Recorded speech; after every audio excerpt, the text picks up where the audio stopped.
Welcome back to Wheel Rever, and when you swing a leg over the GSXR1000, there's a sense of familiarity mixed with intimidation. It's not just a motorcycle, it's a distilled philosophy that Suzuki has been chasing since the first GSXR rolled out in 1985. You're sitting on 40 years of refinement, race victories, and trackside engineering. But somehow it doesn't feel overly complicated or clinical. It's mechanical enough to satisfy purists, but it's packed with just the right amount of electronic safety net to make modern superbike performance manageable. Twist the throttle, and the first thing you notice is how linear the power delivery is. It doesn't explode all at once. Instead, it builds with the silky surge that makes the bike incredibly usable on the street. Down low, the torque is surprisingly forgiving, allowing you to ride through traffic without constantly searching for the perfect gear. Mid-range, it snaps awake, giving you the kind of acceleration that pins you back,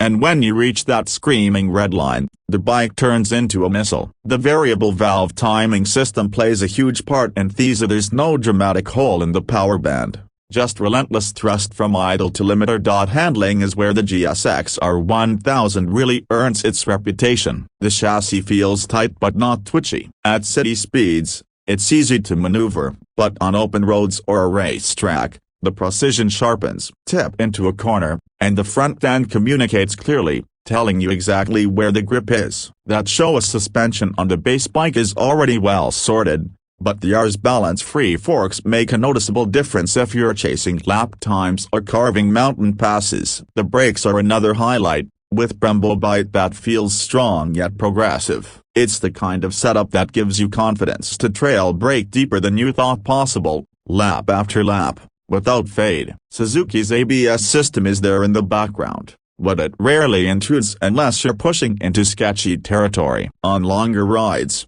the GSXR1000 surprises again. The ergonomics, while undeniably aggressive, aren't punishing. At 6 feet tall you can tuck behind the screen and feel the aerodynamics actually working to take weight off your wrists. On the highway, it's stable and planted, with a gearbox that clicks positively and a quick shifter that makes gear changes addictive. Suzuki's slipper clutch also works in harmony, keeping things smooth on aggressive downshifts. And while the bike is unapologetically built for speed, it's not unbearable for daily duty. The mirrors are usable, the seat isn't a torture device, and the fueling is smooth enough for city commutes if you're disciplined with your right wrist. That dual personality, a lethal weapon on track, yet tolerable on the road, is one of the GSXR's greatest strengths. Design-wise, the 2025 GSXR1000 manages to stay true to the GSXR identity without looking dated. The sharp fairings,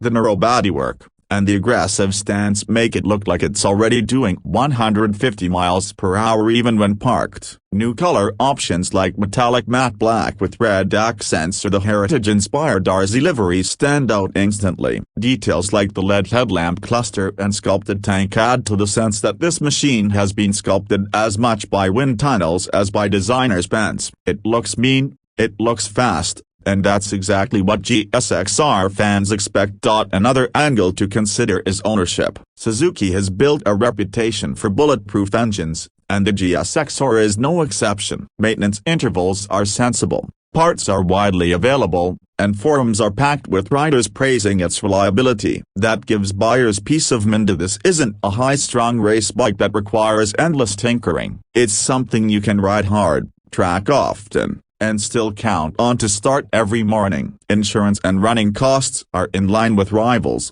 but depreciation is where Suzuki usually does better. These bikes hold value thanks to their loyal following. Then comes the emotional part. For riders who grew up with posters of GSXRs on their bedroom walls, the 2025 model represents continuity. It's a bridge between the golden age of sport bikes and the modern era of electronics. It's not chasing outrageous horsepower numbers like some competitors. Instead, it focuses on balance. That makes it appealing to riders who want a superbike that's exhilarating but not intimidating, something they can enjoy on a weekend blast without feeling like they've brought a scalpel to a gunfight. And for younger riders stepping into the leader class world, The GSXR1000 is a gateway serious enough to demand respect, but approachable enough to be a learning partner on the road to mastery. When you line it up against its competition, the GSXR1000 makes a strong case for itself. The Yamaha R1 has MotoGP-derived cross-plane crank charisma,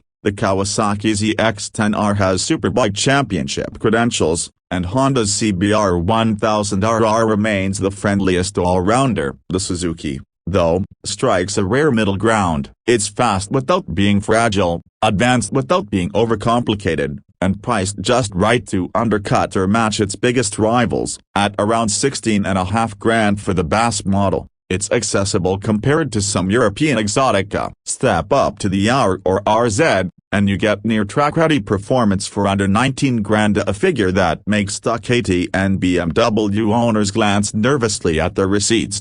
And finally, there's the sound. The growl of the inline-four, especially when paired with an aftermarket exhaust, is intoxicating. It's smooth yet aggressive, and it's part of what makes the GSXR identity so strong. It's the soundtrack of decades of riders carving canyons, winning races, and chasing speed on open highways. For many, that alone is enough to seal the deal. When you buy a GSXR1000, you're not just buying a machine, you're buying into a legacy that continues to this day.